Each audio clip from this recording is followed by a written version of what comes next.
उत्तराखंड में बढ़ती ठंड के एक्शन में सीएम धामी आम लोगों को ठंड से बचाने के लिए जनता को निर्देश, अलाव और रैन बसेरों की व्यवस्था ठीक करने के आदेश।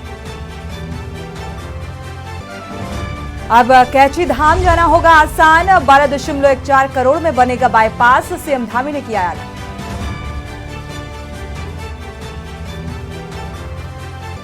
दून ज्वेलरी शोरूम में डकैती का खुलासा, आरोपी प्रिंस बिहार से हुआ गिरफ्तार, 14 करोड़ के गहने ले गए थे डकैत।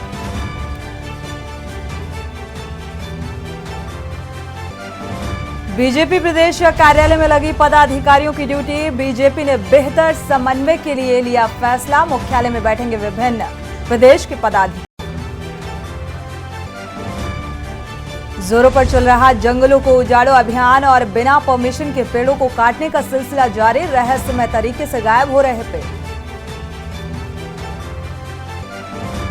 और जोशीमठ में क्षेत्र में ठंड का भारी प्रकोप, औली सड़क पर जमे पाले से हुई फिसलन, पर्यटकों के सफर में बनी बाधा। आप देख रहे हैं के न्यूज, खबरों का सारथी। खबर उत्तराखंड के साथ मैं सोनी चौहान। खबरों की शुरुआत अहम खबर के साथ देहरादून से आपको खबर बता दें, पुलिस ने ड्रोन सर्विस का शुभारंभ किया है। ड्रोन से शहर की यातायात पर नजर रखी जाएगी, ऑनलाइन चालान भी किए जाएंगे। तो इसके जरिए ऑनलाइन चालान किए जाएंगे। धार्मिक कार्यक्रमों पर ड्रोन से पैनी निगरानी रखी जाएगी। तो धार्मिक कार्यक्रमों, धार्मिक स्थलों पर यह निगरानी रखी जाएगी। देहरादून से अहम खबर, पुलिस ने ड्रोन कैमरे से अब निगरानी नजर बनाए रखेगा। ये प्रशासनिक अमला, ऑनलाइन चालान की भी कार्रवाई की जाएगी।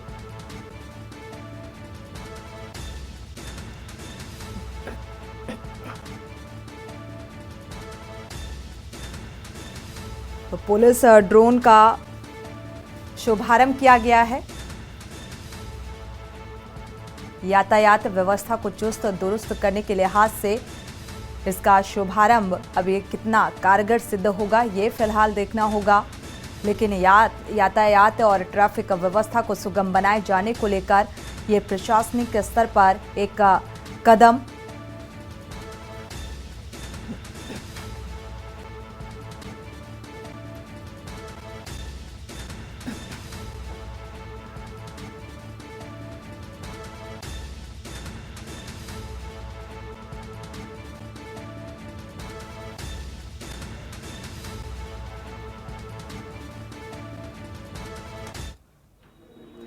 बढ़ते आगे, उत्तराखंड हाईकोर्ट ने नगर पंचायत पुरोला के निवर्तमान चेयरमैन पर वित्तीय अनियमितता करने और उनके द्वारा सरकारी भूमि का दुरुपयोग करने के खिलाफ दायर जनहित याचिका पर सुनवाई करते हुए कोर्ट की खंडपीठ ने राज्य सरकार से 14 फरवरी तक विस्तृत शपथ पत्र पेश करने को कहा है।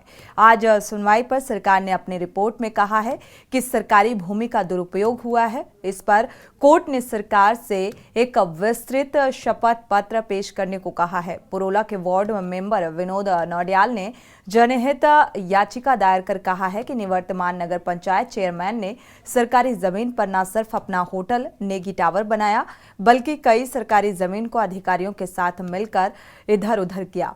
और इससे पहले भी जांच हुई जिसमें वित्तीय अनियमितता करने के आरोप सही पाए गए, लेकिन सरकार ने उनके खिलाफ कोई कार्रवाई आज तक नहीं की।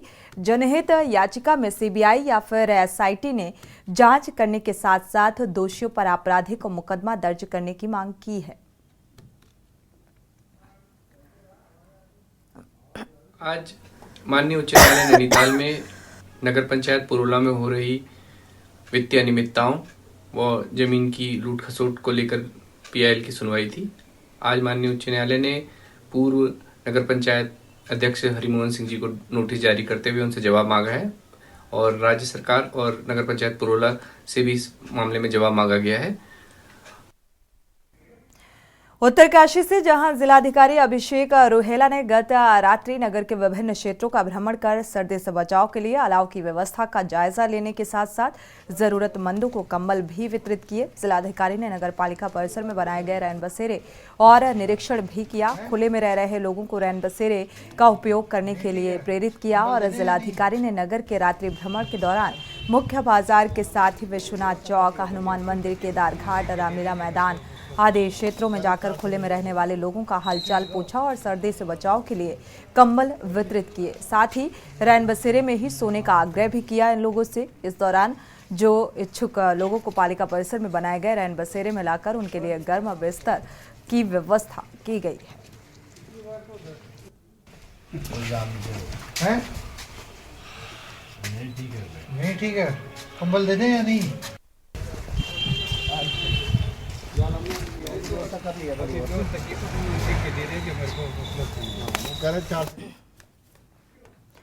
रुक करते हैं अगली खबर का। खबर लक्सर से है, जहां आधा दर्जन गांव के किसान आज भी 60 के दशक के जीवन जीने के लिए मजबूर हैं। सरकारें आई और चली गईं, लेकिन किसी भी प्रकार या जनप्रतिनिधियों ने कोई ध्यान नहीं दिया। लक्सर विधानसभा के रायमपुर, रामघाटी, रायघाटी, जसपुर, रंजीतपुर सहित आधा दर्जन गांव अपनी जान जोखिम में डालकर नीलधारा गंगा के दूसरी ओर खेती करने के लिए मजबूर हैं। लक्सर तहसील की हजारों बीघा जमीन नीलधारा गंगा के दूसरी ओर है और इसमें किसान खेती करके अपने बच्चों का पालन भरण पोषण करते हैं, लेकिन नीलधारा गंगा पर पुल न होने के कारण किसानों को अपार जलधारा के बीच से होकर जान जोखिम में डालकर जाना पड़ता है। आपको बता दें कि नीलधारा गंगा किसी भी समय रौद्र रूप ले सकती है। कई बार हादसे भी हुए, किसानों की जान तक गई और इसके बाद भी सरकारी तंत्र ने नीलधारा गंगा की धाराओं में फंसे किसानों को बाहर भी निकाला, लेकिन आज तक कोई स्थायी समाधान इसका नहीं हो सका।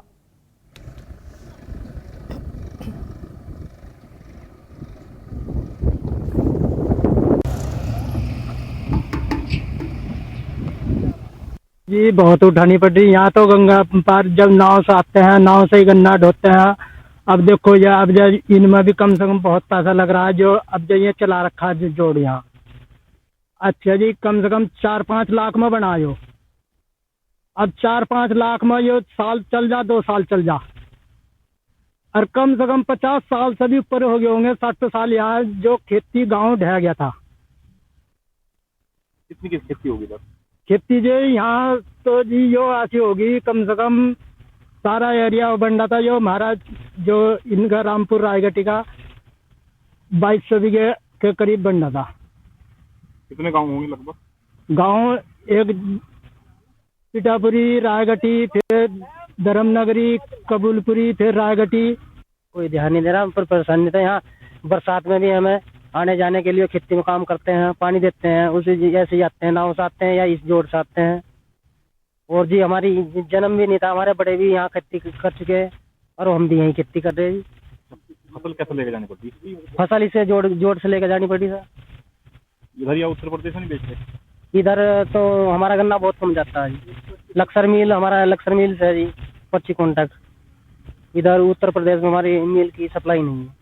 बड़ी परेशानी सबसे बड़ी तो पशु बहुत आते हैं यहाँ पे, जो गन्ना खा जा। हाँ, अन्य फसल तो होती नहीं, बस अब गेहूँ बो रहे हैं थोड़ा बहुत, वो रात दिन रहना पड़ेगा और उसमें भी करंट की व्यवस्था करके जब जाकर गेहूँ होगा थोड़ा बहुत। गन्ना होता है वो इधर सप्लाई करना पड़ा, इधर तो हमारी कहीं वही नहीं है फैक्ट्री का सिस्टम। पानी में को लेके जाओ आप? हाँ जी, बहुत सी दफा तो यहाँ जोड़ है, पीछे पानी में भी निकालना पड़ेगा। ये पहले तो 5 होती थी, फिर उसके बाद में जोड़ा चल रहा, 9 में भी ले जा। हाँ, सरकार ध्यान दे रही कुछ पुल के लिए? कोई मांग रखी सर? कुछ नहीं कर, कोई ध्यान नहीं दे रहा, कोई जनप्रतिनिधि आया नहीं। लक्सर क्षेत्र के 4 से अधिक गांव और हजारों की आबादी इस समय 60 के दशक की जिंदगी जीने को मजबूर है। कहा जाता है कि जो किसान हैं उनकी 20,000 हेक्टेयर कृषि भूमि गंगा के उस पार है और ये नीलधारा गंगा है जिसको बोला जाता है। और यहीं से किसान जो है पहले नाव से अपनी जो फसल है वो काटते थे, यानी कि उधर से काटने के बाद नाव पर लाद करके इस पार लेकर आते थे, यानी कि जान को जोखिम में डालकर किसान जरूर यहाँ अपनी फसल जो है लेकर आने का काम कर रहे हैं, यानी कि जीवन यापन कर रहे हैं, लेकिन सरकार का कोई ध्यान नहीं है। किसी जनप्रतिनिधि ने इस ओर ध्यान नहीं दिया। यहाँ के जो लोग हैं उन्होंने काफी बार जो है यहाँ एक पुल की मांग की है, ताकि जो किसानों की कृषि भूमि है उस उधर से इस पार आने के लिए उनको सहूलियत हो सके। लेकिन देख सकते हैं इस बार भी किसानों ने खुद के पैसों से ही एक रफ्ता पुल बनाया है, यानी कि 2 नाव जो है इसमें लगाई गई है और 2 नाव के ऊपर लकड़ी के फट्टों से जो है एक रफ्ता पुल तैयार किया गया है और इस पार से उस पार एक तार जो है लगाया गया है। उसी तार के सहारे जो है दोनों नाव को इस पार से उस पार घिसकाते हैं और जो किसानों का जो गन्ना है वो ट्रैक्टर ट्रॉली पर लाद करके इस नाव पर लाद करने के बाद इधर से उस पार, यानी कि इस पार से उस पार जो है किया जाता है। तब जाकर के किसान अपनी जो कृषि भूमि है उस पर कहीं ना कहीं फसल उगाते हैं और उसके बाद अपनी फसल को यानी कि अपने क्षेत्र में, लक्सर क्षेत्र में बेचने का काम करते हैं। सरकार द्वारा कोई ध्यान नहीं दिया गया। ये कहा जाता है कि हजारों की जो आबादी है वो, और फिर किसानों की मजबूरी देख सकते हैं कि ये जो पानी है गंगा में, इसी पानी से तैर करके यानी कि नाव के ऊपर से जो है अपनी फसल लाने को मजबूर है। लेकिन यहाँ कभी कभी हादसे भी हो जाते हैं। उन हादसों को लेकर भी ग्रामीण बहुत दहशत में रहते हैं और ये कहा जा सकता है कि एक जान को जोखिम में डाल करके अपना जीवन यापन यहाँ कर रहे हैं। सरकार को इधर ध्यान देने की जरूरत है ताकि इन लोगों का जीवन यापन सही तरीके से हो सके। क्या यहाँ सरकार एक पुल जो है बना पाएगी या फिर इन लोगों को इसी तरीके का जीवन जीना पड़ेगा? कैमरा पर्सन के साथ राम गोपाल, के न्यूज इंडिया, लक्सर।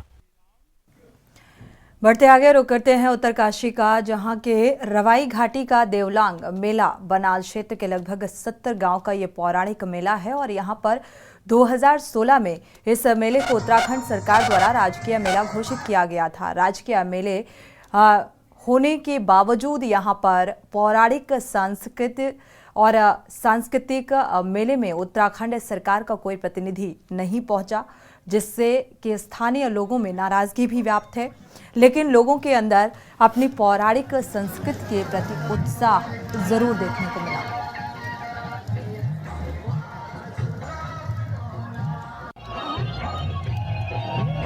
ये दुर्भाग्य है उत्तराखंड का कि जो यहाँ सरकारें, यहाँ पे जो भी सरकारें रहती है उनके लिए जो छठ पूजा है या करवा चौथ है या जो आयतित हमारे पर्व है उनके लिए सरकारों की छुट्टियां रहती, लेकिन जो इस उत्तराखंड की आत्मा है, यहाँ की लोक मान्यताओं की आत्मा है, यहाँ के मेले हैं, यहाँ के लोक पर्व है, उसमें सरकारों को बहुत गंभीरता से नहीं देखा जा सकता है और ना ही उनके पास कोई ऐसा विजनरी प्लान है कि इस लोक पर्व की जड़ें और कैसे मजबूत हुई।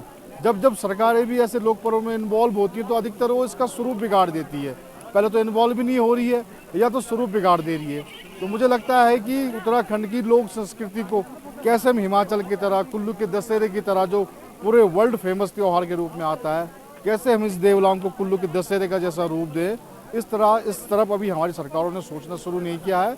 यही कारण है कि आज इतना बड़ा मेला हो रहा है, यहाँ पे सरकार का कोई प्रतिनिधि नहीं आया। रुक करते हैं अगली खबर का। पहाड़ का अपना बैंक नैनीताल बैंक के बिकने की चर्चाओं के बीच कर्मचारियों ने विरोध शुरू कर दिया है। नैनीताल हेड ऑफिस में आज बैंक कर्मचारियों ने विरोध किया और बैंक का विलय की मांग की है। इस दौरान कर्मचारियों ने बैंक मैनेजमेंट के खिलाफ नारेबाजी की और बैंक को बेचने का विरोध करते हुए मैनेजमेंट का घेराव भी किया। कर्मचारियों ने कहा है कि यूनियन को बिना विश्वास में लिए बैंक प्रबंधन ने ऐसा निर्णय लिया है जिसका वो विरोध कर रहे हैं। और आपको बता दें कि नैनीताल बैंक की कुल एक्टिविटी शेयर पूंजी का अगर जिक्र करें तो 97.57% हिस्सेदारी बैंक ऑफ बड़ौदा के पास है, जबकि 1.73 हिस्सेदारी जनता के पास है। और नैनीताल बैंक की देश भर में 164 शाखाएं हैं। कर्मचारियों द्वारा विरोध करने के बाद मैनेजमेंट ने कहा है कि बैंक बेचने की खबरें निराधार हैं। सिर्फ शेयर को बैंक ऑफ बड़ौदा बेच रहा है और आरबीआई नियमों के तहत ये होगा। तरीके से नहीं चलेगा। एक KPMG का ये जो धंधा है तुरंत बंद करवाइए इसको। और आज का अगर हमें रिप्लाई नहीं मिला, जो आपके पास अगर जवाब देने के नहीं है, तो मामला ये है कि ग्राहकों की जो जैसे बैंक है, बैंक में तो पैसा किसका है, ग्राहकों का ही होता है सर। बैंक तो चलता ही ऐसा है कि भैया डिपॉजिट आता है, है ना। तो अब जो इनकी सीक्रेसी है ये है, इस पे कोई जवाब नहीं दे रहा है ना सर। लगातार क्या होता है कि बैंक की इस तरीके की जो न्यूज़ फीड आते हैं ना कि आज बिक रहा है, आज बिक रहा है, तो उससे क्या होता है ग्राहकों में भी चिंता उत्पन्न हो जाती है कि आज ये बिक रहा है, हमारे भविष्य पैसे का क्या होगा क्या नहीं होगा, तो उससे बैंक का बिजनेस भी लॉस होता है। तो इसलिए हमारी चिंताएं बढ़ जाती है। बैंक ऑफ बड़ौदा मैनेजमेंट का जो सेल कर रहा है नैनीताल बैंक के स्टेक को भी सिर्फ ड्यू डिलीजेंस किया जा रहा है बैंक की तरफ से। बैंक का जो स्टेक है उसके वजह से बैलेंस शीट भी इम्प्रूव हो रही है, ठीक चीज़ें हो रही है। बाकी जो आप कर्मचारियों के हित की बात कर रहे हो, कर्मचारियों का हित पूरी तरह से सुरक्षित है और आगे भी सुरक्षित रहेगा। नहीं, MIU से अनबिग नहीं है, MU है, लेकिन की कॉपी की बात जो कर रहे हैं ना, वो कॉपी की बात कर रहे हैं, जो प्रूफ की बात कहीं ना कहीं इन दोनों के बीच में कहीं ना कहीं MU है। देखिए BOB का अपना स्टेक है, BOB का स्टेक है, उस वजह से वो करवा रहा है कि ड्यू डिलीजेंस, तो वो करवा सकता है, उसके अंदर कहीं ना कहीं एक्सेप्टेंस है। वक्त है एक छोटे से ब्रेक का, लौटेंगे जल्द। आप देख रहे हैं के न्यूज, खबरों का सारथी। ब्रेक से वापस आ रहे हैं और करते हैं खबरों का। खबर हल्द्वानी से है, जहां कुमाऊं के श्री खुशीराम की जयंती हर्षोल्लास से मनाई गई और खुशीराम पार्क नैनीताल रोड में हुए आयोजन में वक्ताओं ने उनके जीवन परिचय और संघर्ष पर चर्चा करते हुए उनके समाज सुधार के कार्यों पर प्रकाश डाला। वक्ताओं ने कहा कि इस समय समाज को एक करने की जरूरत है और इस अवसर पर रंगारंग सांस्कृतिक कार्यक्रम भी हुए। वक्ताओं ने कहा कि समाज के हर वर्ग, हर जाति, हर धर्म के लोगों से मिलकर समाज बनता है और ऐसे लोगों को पहचानने की जरूरत है जो समाज, धर्म, जाति को जोड़ने का काम करते हैं। साथ ही ये भी कहा कि खुशीराम ने समाज के हित और उन्नति के लिए सराहनीय कार्य किए हैं। पूर्व जिला पंचायत अध्यक्ष सुमित्रा प्रसाद ने कहा कि समाज को मजबूती तक तभी प्रदान होगी जब सब मिलकर अपनी अपनी भूमिका अदा करेंगे। भौगोलिक परिस्थिति बड़ी विषम परिस्थिति, ऐसी परिस्थिति में लाला लाजपत राय जी ने हमें 1913 में यज्ञोपवीत संस्कार कराया था। खुशीराम जी ने वो बेड़ा हाथ में लिया, जो हम प्रचार प्रसार करके उन्होंने इस पूरे उत्तराखंड को यज्ञोपवीत पहनाया था। और जो हमारे समाज में कुरीतियाँ थी, बीड़ी, सिगरेट, शराब इत्यादि जो भी ऐसी कुछ थी, इसका परित्याग करने का संकल्प लिया। उन्होंने घर घर जा कर के ये समाज को जगाया, क्योंकि हमारा समाज खोया हुआ समाज था। उस समाज को जगाने के लिए उन्होंने निरंतर प्रयासरत रहे। भैया आज कुमाऊं केसरी डॉक्टर खुशीराम आर्य जी की 137वीं जयंती मनाने के लिए हम लोग यहाँ पर एकत्रित हुए हैं, और जिसमें बाहर से आए हुए कई कलाकारों ने भी यहाँ पे पार्टिसिपेट किया है। बस मैं यही मैसेज देना चाहती हूँ इसके जरिए, जैसे खुशीराम जी ने दलितों के उत्थान के लिए शिल्पकार नाम दिया गया था दलितों को, तो उनके उत्थान के लिए बस यही मैसेज है कि सभी लोगों को आपस में एक होके आगे बढ़ना है और उनके पद चिन्हों पर, उनके आदर्शों पे चलने का मैं प्रेरणा देती हूँ। बस धन्यवाद। तो आज के कुमाऊं केसरी स्वर्गीय खुशीराम जी की 137वीं जयंती मनाई जा रही है, तो मैं सभी को बधाई देना चाहूँगी। और उन्होंने समाज के लिए, राष्ट्र के लिए जो योगदान दिया है उसको हम याद कर रहे हैं। उन्होंने जो समाज के हित के लिए, चाहे वो शिल्पकार समाज हो, चाहे वो अन्य समाज हो, चाहे वो सामान्य समाज हो, सभी के प्रति उन्होंने एक भावनाओं को देखते हुए जो दलित समाज था उसको उठाने का प्रयास किया है। उस समय सीमित साधनों से जो उन्होंने कार्य किए हैं, उन कार्यों को हम आज याद कर रहे हैं। बढ़ते आगे खबर, मृतक युवक का नाम साकिब बताया जा रहा है और मृतक के भाई मोहम्मद आलम की शिकायत पर नामजद अभियुक्त उज्ज्वला और आदेश के खिलाफ हत्या का मुकदमा दर्ज किया गया।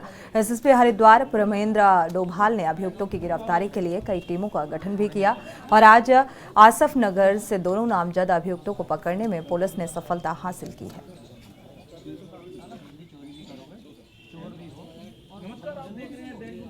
ये 8 तारीख को साकिब लंढौरा चौकी क्षेत्र में रहने वाला था। इसकी गुमशुदगी वहाँ दर्ज की गई थी। उसके बाद कल इसकी डेड बॉडी जब मिली थी, पुलिस के द्वारा उसमें हर एंगल से कोशिश की गई और जल्दी जो संदिग्ध थे उनसे को जब हम लोगों ने राउंड अप किया, उनसे पूछताछ करी, तो 2 लोग इसमें जो उसके साथ उस समय थे, उज्ज्वल और आदेश, इन दोनों को जब सख्ती से पूछताछ की गई तो उन्होंने घटना को करना बताया। इसके पीछे कारण ये भी था कि ये तीनों लोग एक बड़ी घटना को अंजाम देने के लिए एक योजना बना रहे थे।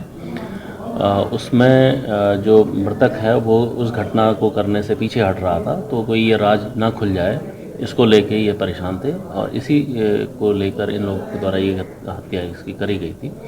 इससे पूर्व भी इनके द्वारा 26/11 को एक नेत्रपाल नाम के व्यक्ति की एक हत्या हुई थी, उसको भी स्वीकार किया गया है। इस प्रकार 2 घटनाओं का खुलासा हुआ है, जिसमें 2 अभियुक्तों को पकड़ के जेल भेजा।